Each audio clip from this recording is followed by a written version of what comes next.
wata dabo ba. Zancen darajar mawakan Najeriya musamman na arewa zan bayani babba. Dangi yan uwa da Hausawa su suka yada hoto ya ba za mu yi kuka ba. Sun mai mu saniyar ware ba mu da kima idanun su sai ka ce wata dabba. Ta aure fa ba su bai wa mawaƙi sai ka ji sai kira shi ma da maroƙi. Ya kama za su sa a baka na jake. Amma in biki ya zo ko wakar siyasa ko birthday yar su za ku sha mamaki. Sai su kira ka dan ka burge baki. Kai ta kiɗa kana ta washin baki. Su ku suna rawa da takun shoki. Si kwanto su rinka yi maka liki. Sannan shi ne duka yayan sake. Tawo idan na yi karya ku zo kuma na amsa. Waye gwaninsa sai ku yi duba.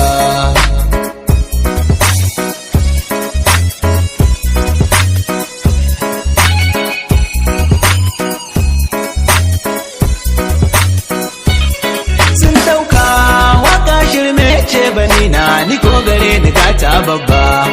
Na gode wa rabbana mai iko yayi mun baiwa gangwani ba zan raina ba. Wani yayi dogaro da aikin ofis wanda sai ya je kasuwa ya kirgori ba. Rufala ya wannan abarwa duku wanda yayi shuka ya jira ta za ya yi girba. Kiwo ya fi kyau wurin makiyaye. Mai hakuri ci za ya jure tsimaye. Mai neman da kansa ya fi baraye. Kar ku yi jinkiri ku bi na sannu sannu zanen yau tankane da ware tsaba. Haka fuska sai ku rinka yaba mu in akai gefe zuciyar ku na ta baba. Wasu na kin mu sannadin sana'ar mu sun fi so mu mace ma kawai su zo su ci gumba.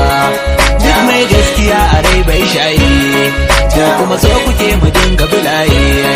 In dai na kana kale kan mu ku zo ku nuna kishi mu kula da kan mu kar mu zamba.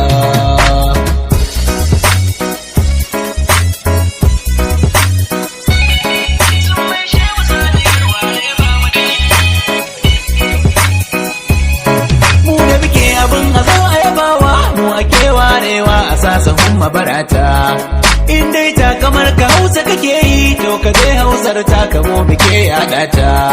Zalunci da baki sai mana shi kana muke yin gargadi gurin mawadata. Wanda yake zubi ya dauka da shi mai rabon dacewa ya zo ya ba mu bukata. Kai lamarin bahaushe na da takaici kuma kai zama ku ba mu madaci. Nesa ku kai ruwa